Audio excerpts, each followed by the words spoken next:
Food বিজনেসে success পাওয়ার জন্য যদি মন্ত্র বা পয়েন্টস আপনাকে করতে হয়, কি কি পয়েন্টস আছে? নাম্বার ওয়ান, কেকের মধ্যে যে ক্রিম ইউজ করা হয়, আমরা কিন্তু 100% আমরা সেই কেকটা হুইপ ক্রিমে তৈরি করি, যেখানে ফ্যাট পার্সেন্টেজটা কম, এবং এই মুহূর্তে সমস্ত মানুষ কিন্তু স্বাস্থ্য সচেতন। ফুড বিজনেস চালাতে গেলে অনেকের ক্ষেত্রে ফুড বিজনেস নিয়ে দুটো কনসেপশন আছে। Either food business is very easy, আর একটা হচ্ছে food business is very tough. তা আপনার 6 বছরের এক্সপিরিয়েন্সে ফুড বিজনেস নিয়ে এক্সপিরিয়েন্স কি? ব্যাপারটা হচ্ছে,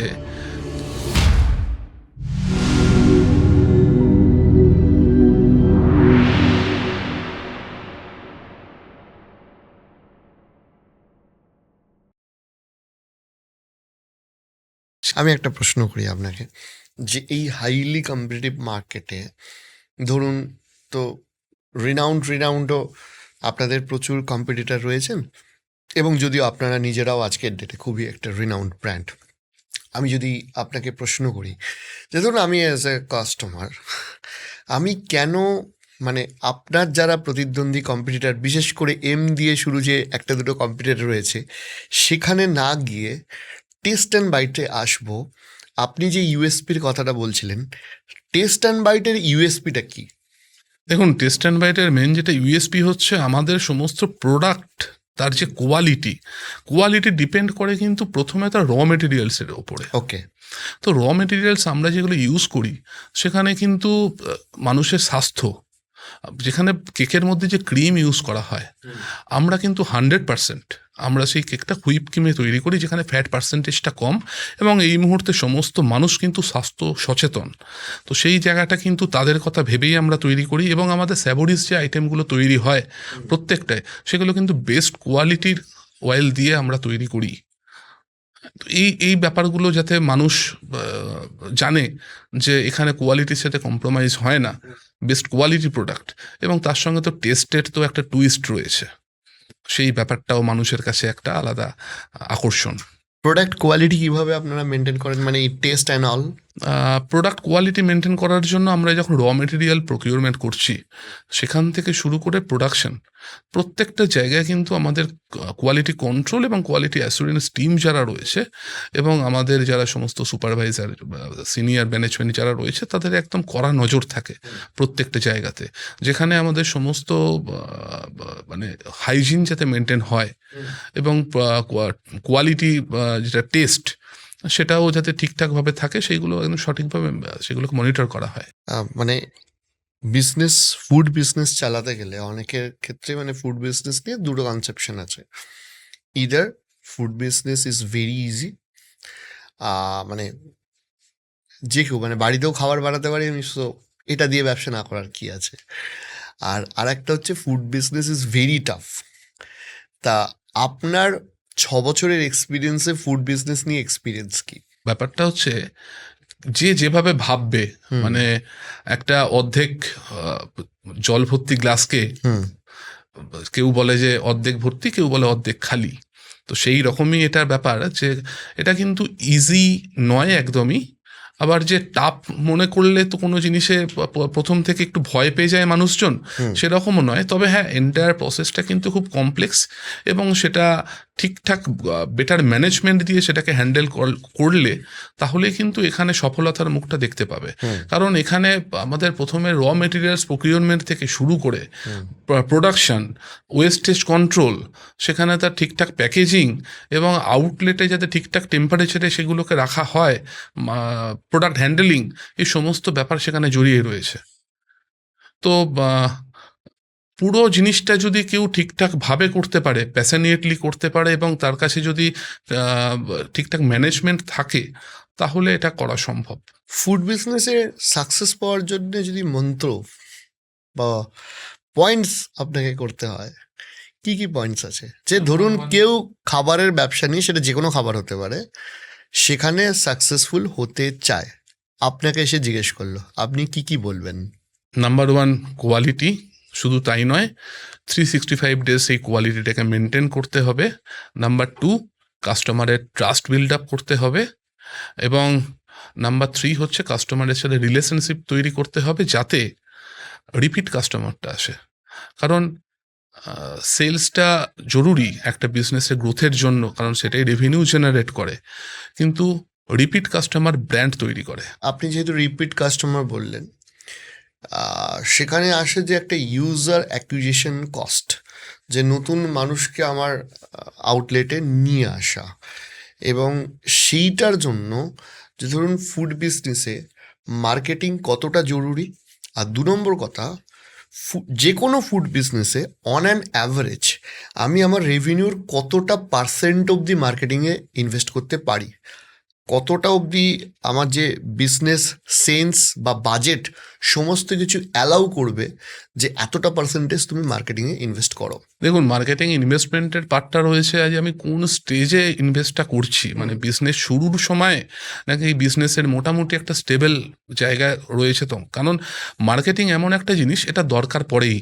কারণ প্রত্যেকটা মানুষের এখন মানে কাস্টমার বদলাচ্ছে, বিভিন্ন এজ গ্রুপ রয়েছে, তো বিভিন্ন এজ গ্রুপের জন্য টার্গেটেড ভাবে সেখানে মার্কেটিং করাটা দরকার। আর जो दिखता है वो बिकता है, এটা তো আমরা সবাই জানি বিজনেসের জন্য।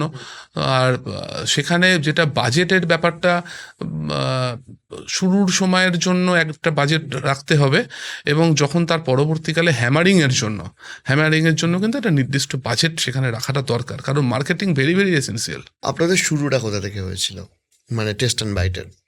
টেস্ট অ্যান্ড বাইটে শুরু আমাদের ফ্যাক্টরি ডায়মন্ড হারবারে।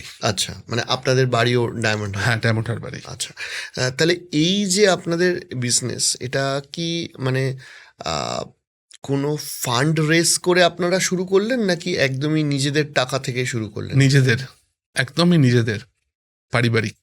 আচ্ছা, তো সেক্ষেত্রে তো এই চ্যালেঞ্জটা লাগেনি যে যদি লস মেকিং হয়, বা শুরুতে মার্কেটিং, ব্র্যান্ড প্রমোশন এগুলো করতে গেলে তো তাহলে অনেকটা নিজেদের থেকে ইনভেস্টমেন্ট? একদমই, কারণ একদম যে কোনো বিজনেসেই একদম যদি কেউ মনে করে যে প্রথম থেকেই আমি সেখান থেকে আর্ন করব, রেভিনিউ জেনারেট করব, সেটা হয় না। একটা সময় পর্যন্ত কিন্তু দিয়ে যেতে হয়, এবং তারপরেই তুমি সেখান থেকে কিছু এক্সপেক্ট করতে বার্নিং পারো। স্টেজটা কতদিন ছিল? 3 to 4 years। 3 to 4 years burning stage? কারণটা দেখুন, আমরা শুরু করেছি 2020-তে, এবং 2020-21 এই দুটো সময় কিন্তু মানে সেই মানে কোভিড পিরিয়ড চলেছে, প্যান্ডেমিক, এবং সেই সময় মার্কেটের সিচুয়েশন অন্যরকম ছিল, তার জন্যই হয়তো আমাদের টাইমটা একটু বেশি লেগেছে। এই যে 200 আউটলেট, যে কোনো বিজনেসের হয় যে শুরুর দিকে অল্প অল্প করে গ্রোথ হয়, তারপর একটা এক্সপোনেনশিয়াল গ্রোথ হয়ে যায়।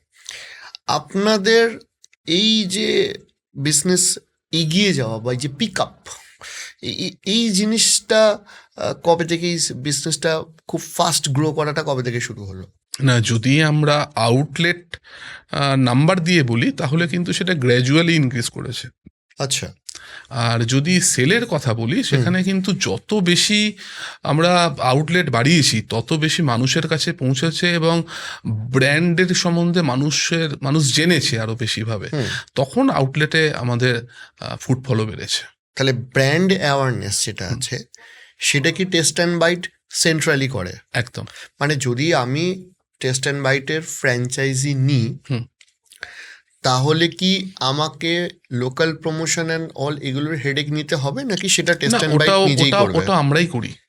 আচ্ছা, ওটা আমরাই করি, বা কোনো কোনো ক্ষেত্রে মনে করুন প্রত্যেকটা এলাকার জন্য তো একটা আলাদা আলাদা প্রত্যেকটা এলাকার চরিত্র রয়েছে, তো সেইখানে যিনি ফ্র্যাঞ্চাইজি ওনার আছেন তিনি ভালো বুঝবেন যে ওইখানে কোন ধরনের অ্যাক্টিভিটি করলে সেখানে মানুষের মধ্যে সেটা খুব ভালোভাবে প্রচার হবে, তখন আমরা ওনার থেকে সাজেশন নিই, এবং সেইভাবেই মানে হাতে হাত মিলিয়ে আমরা সেটা প্রমোশনটা করি। আপনি একটা কথা বলুন আমাকে, সেটা হচ্ছে যে ধরুন আমি ফ্র্যাঞ্চাইজি নিতে চাই, ঠিক আছে, তাহলে আমার ক্রাইটেরিয়া কি?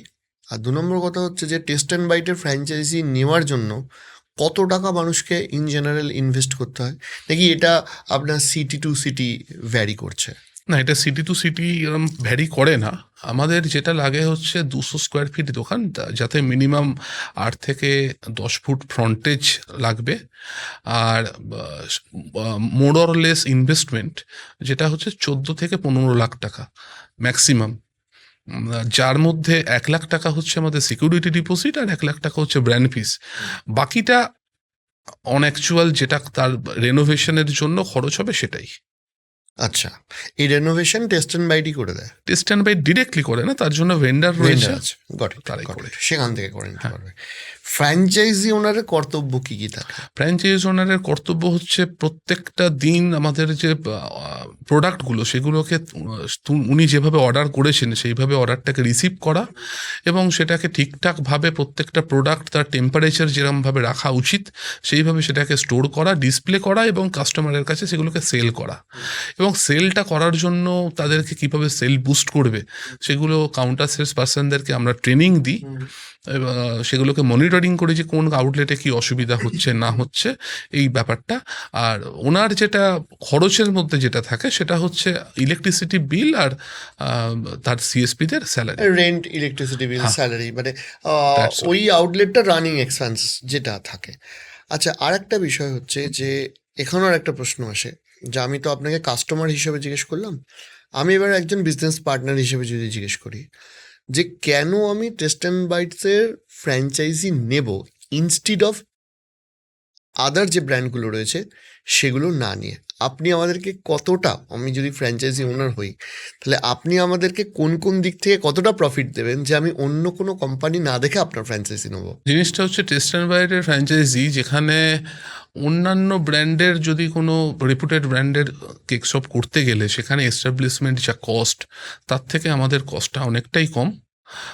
দুই, আমাদের যে প্রোডাক্ট কোয়ালিটি এবং কাস্টমারকে দিয়ে তাদের থেকে যে এক্সপিরিয়েন্স সেটাও কিন্তু ম্যাটার করে এবং আমরা যেটা প্রফিট মার্জিন দিচ্ছি সেটাও কিন্তু একজন বিজনেসের যারা করতে চাইছে সেকেন্ডারি বিজনেস তাদের জন্য প্রফিটেবল। হুম। তার সমস্ত এলাকায় তার মার্কেটিং করার জন্য যা কিছু support through out the year এগুলোও আমরা করে থাকি এবং ট্রেনিং করে থাকি। ফ্র্যাঞ্চাইজিদের ধরুন যদি এরকম ঘটে যে কোথাও কোথাও নতুন আউটলেট মানে খুলেছে, নতুন অনেক মানুষ জানেন না, সেখানে যদি ধরুন দেখা গেল যে কিছু কেকস অ্যান্ড অল বা স্যান্ডউইচ বা পিৎজা যে কোনো কিছু হতে পারে, যে সেগুলো কিছুদিন বিক্রি হলো না, হয়তো এক্সপায়ারি ডেট পেরিয়ে গেল, তখন কি সেটা ফ্র্যাঞ্চাইজি ওনারের লস হয় নাকি না, কোম্পানি সেটা ওগুলো আমরা রিটার্ন নিজে নিয়ে নিই, return ওটা করে? ওটা সারা বছরের জন্যই। কারণ দেখুন আমাদের এগুলো তো পেরিসেবল প্রোডাক্ট, তো সেখানে কিন্তু বোঝাটা সম্ভব না যে কোন ডেটে কত কি সেটা সেল হবে না হবে। তো সেটা আমরাও যখন প্রোডাকশন করি সেটাও অ্যাজাম্পশনের বেসিসে, আর যখন সেটা ফ্র্যাঞ্চাইজি ওনারও সেটা তার এসকিউ মেনটেন করেন সেটাও কিন্তু অ্যাজাম্পশন। এবার সেইখানে দাঁড়িয়ে আমাদের প্রত্যেকটা প্রোডাক্টেরই সেলফ লাইফ রয়েছে, তো সেলফ লাইফ যখনই পেরিয়ে যাচ্ছে এক্সপায়ার প্রোডাক্ট সেগুলো আমরা রিটার্ন নিয়ে নিই। আপনি এবার আমাকে বলুন যে একটা ব্র্যান্ড বিল্ড আপ করতে গেলে কি কি লাগে টাকা ছাড়া? টাকা ছাড়া যেটা লাগে হচ্ছে প্যাশন, পেশেন্স আর ড্রিম, আর তার সঙ্গে সততা। এবার আপনি একটা কঠিন কোশ্চেন করি, যেটা হয়তো আপনাকে ফর্চুনেটলি ফেস করতে অতটা হয়নি। অনেক ছেলেমেয়ের কাছে ব্র্যান্ড বিল্ড আপ করার প্ল্যান এবং ব্র্যান্ড বিল্ড আপ করার প্যাশন রয়েছে, টাকাটা নেই, তাদের ক্ষেত্রে কি কি উপায় আছে? দেখুন, তাদের ক্ষেত্রে যদি কেউ প্যাশনেটলি এটা করতে চায় তো সেখানে তারা যদি কোনোভাবে ব্যাংক লোন নিয়ে যদি কেউ শুরু করতে চায় এবং ঠিকঠাকভাবে প্ল্যানিং আগে করে নিয়ে যদি কেউ করতে পারে তাহলে তো মনে হয় যে সেটা সাকসেস পাবে হুম। এবং কাস্টমার ট্রাস্ট যদি বিল্ড আপ করতে পারে, যেটা আগেই বললাম। ওকে, আমি আর একটা বিষয় আসি, সেটা হচ্ছে যে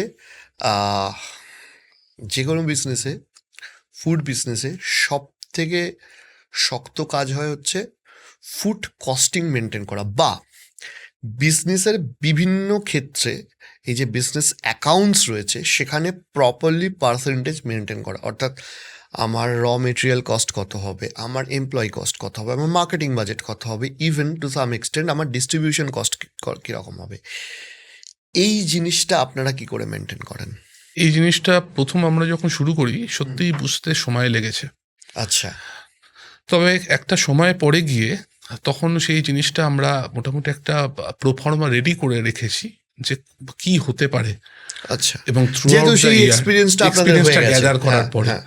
এবং একটা প্রোডাক্টের মনে করো র মেটেরিয়ালস কস্ট সেটার প্রোডাকশন কস্ট, সেটার প্যাকেজিং কস্ট, এবং তার সঙ্গে সঙ্গে আদার্স যে কস্টগুলো থাকে সেইগুলো করার পরে আমরা সেগুলোর সঙ্গে সঙ্গে আর একটা জিনিস মাথায় রাখতে হয় যে মার্কেটে এটা কি দামে গেলে তখনই সেটা কাস্টমারের কাছে অ্যাকসেপ্টেবল হবে। হুম। এই ব্যাপারটা কিন্তু সবচেয়ে বেশি ইম্পর্টেন্ট। তো সেই সব কিছু ভাবনা চিন্তা করেই আমরা প্রোডাক্টের প্রাইসিংটা রাখি আর কি। আপনারা রাখেন।